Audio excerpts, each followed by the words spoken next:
Honestly, I know sometimes being a freelancer, when it comes to talking about money, it can get pretty difficult.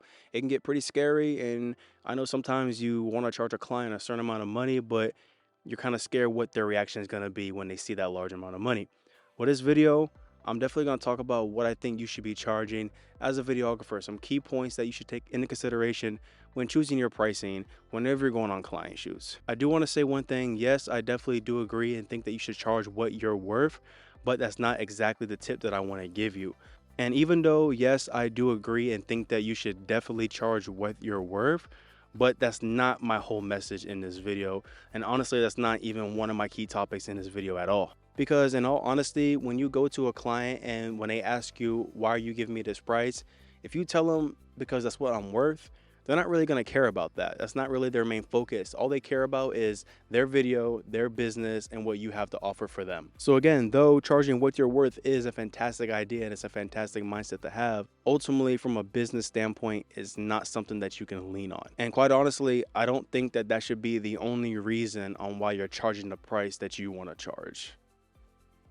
So my point number one is going to have to be gear rental. You should always charge what your gear is worth. If you have a more expensive camera, then you should charge a little bit extra for your camera. Even if you got a mirrorless body, you can still charge a little bit extra for the mirrorless body. I know people that charge the same amount of money for a cinema camera that they would for a mirrorless camera. Doesn't make any difference. Nowadays, these cameras can produce amazing qualities. It's really important that you charge what your gear is worth. If you write down on a piece of paper and show the client, hey, this is the type of camera that I use, this is all the features, this is all the specs that it has with it, then they have a better understanding on why you're charging so much for this camera. Same to go with lens. If you're using G Master Prime lenses, G Master lens costs a lot. You can charge a lot more money for a G Master lens. Even if you're using a basic 85mm lens, that still costs a lot of money. It still produces amazing quality. You can charge for that. You can charge per hour for that. You can charge just the branding of it. You can charge for all of that stuff. Write it down on a piece of paper. Show your client so they have a basic understanding of what it is that they are purchasing. Charge them for a lighting package. If you have aperture branding lights, you can charge them extra money for aperture branding lights. Even if you have Amaran branding lights, they're still high quality lights. You can charge them extra. Audio, wireless lavaliers, XLRs, you can charge them for all of that. Whatever you bring on set that is gear related, you should be charging your client. Whatever gear that you are bringing on set, you should 100% without a doubt be charging them for that. And again, like I said, it's crucially important that you write all of this down for them so they can see a complete breakdown of the gear rental that you're charging them for. Because if you go and charge them, let's say $1,200, $1,500 to film anything for them, they might be like, wow, that's a lot of money. But if you break it down to them and show them exactly what it is that you're charging them, it's like if you own a red Komodo, you can charge them more for a red Komodo just because of the brand name. In all honesty, it got to the point in filmmaking now where you're not even charging them for the image quality. You're more charging them for the brand name. If I get a red Komodo, I can charge $500 a day if I wanted to for a red Komodo, just because it's a red Komodo. Price your gear accordingly. Don't ever undervalue what it is that your camera gear is worth. Tip number two is going to be your time. You have to understand that your time is worth a lot. You got to take into account how long you're going to be on set filming for. You got to take into account all the SD cards that you're bringing along, how much piles of footage that you're going to dump onto this SD card. All of that takes time. It takes up your camera's data time. It takes up a lot. And you have to have that understanding. Once you get that visually clear, at the end of the day, these clients see you as just a videographer. They're going to try to hassle you. They're going to try to get you to go the cheapest rate you possibly can. They want top quality, but sometimes they're not always wanting to pay top quality because they think oh, you're a videographer. They're going to take advantage of you is what I'm trying to say. Sometimes they'll take advantage of you. Not everybody. Sometimes they will. If you always remember that, you can leverage more money into what it is you're trying to charge them. Tip number three is going to be editing and your time for editing. It ties into tip number two. But this is for anybody out there who's going to be on a production set and you know that you're hired also not just to film it, but to edit it. If you are editing, you can charge a little bit extra now because you have a second process that you have to now do. You're not just a DP anymore. You're not just a cameraman.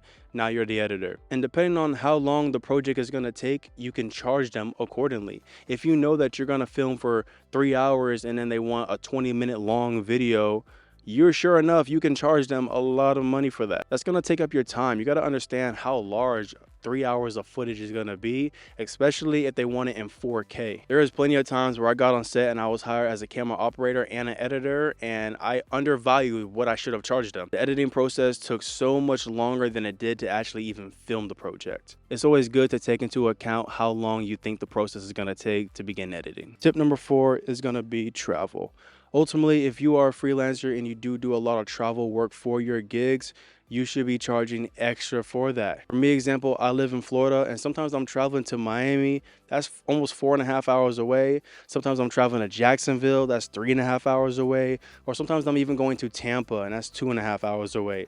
So you best believe that if I'm driving that far, gas isn't cheap. I'm going to be charging extra for that, and you can use that as leverage on a reason why to charge the client a little bit extra. Don't ever film a shoot that is really far away and you're not charging extra for that.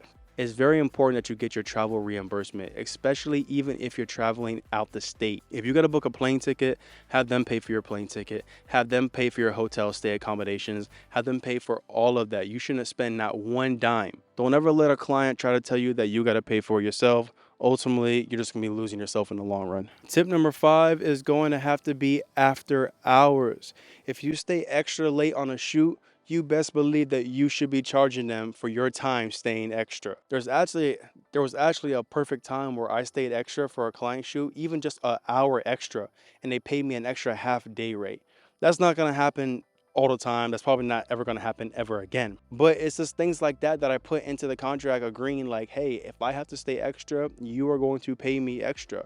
Depending on how long I stay, that's where you can figure out what it is that you want to charge them extra. So make sure that once you work your 8 hours, you work your 10 hours, do not let anything after that be free. Say, hey, as soon as your time is up, your time is up. Anything longer, you have to pay me for it. It's just that simple. Yeah, it might be like, man, it's only 20 minutes extra, it's only 30-minute extra.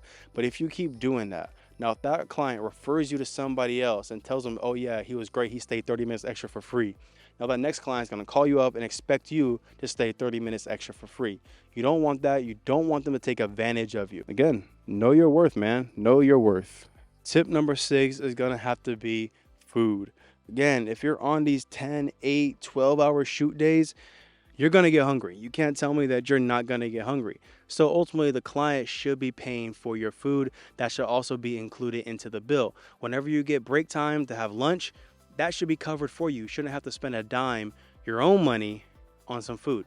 The client should already take care of that for you, and it should be in the agreement. Now, if you're like whatever and you really don't want to charge them for food, then so be it. But if you're on a 10, 12-hour day, your belly's going to be grumbling and you're definitely going to feel that, and you're definitely going to wish that you would have charged them extra for some food, because now you got to come out your own pocket. But yeah, I know food's like $10, $12, $15, so what? But hey, if it's free, it's free. You can never knock free food, am I right? Tip number 7, which is my last tip, is going to have to be accommodations. Whenever you're on set, whenever you have to travel, you should not be paying for your plane ticket. You should not be paying for your car rental. You should not be paying for any of that. The client should be paying for that, especially again, if you are traveling. The food, all that should be covered. Make sure you discuss that with your client beforehand, especially if you have to travel. You should not be paying for any of that. All that should be included, and you definitely should be charging them extra for that if they're not willing to pay for that. Well, that's it for today's video. I really hope that you enjoyed it. I hope that you learned something, and I hope you found great value in this video. If you did, please leave it a big like. Comment down below some techniques maybe that I missed that you should be charging clients. We're all a community. We're all a family. Let's help each other out. I'm getting chewed up really bad by these mosquitoes, so I'm gonna see you in the next video. I'll be on to Buongiorno.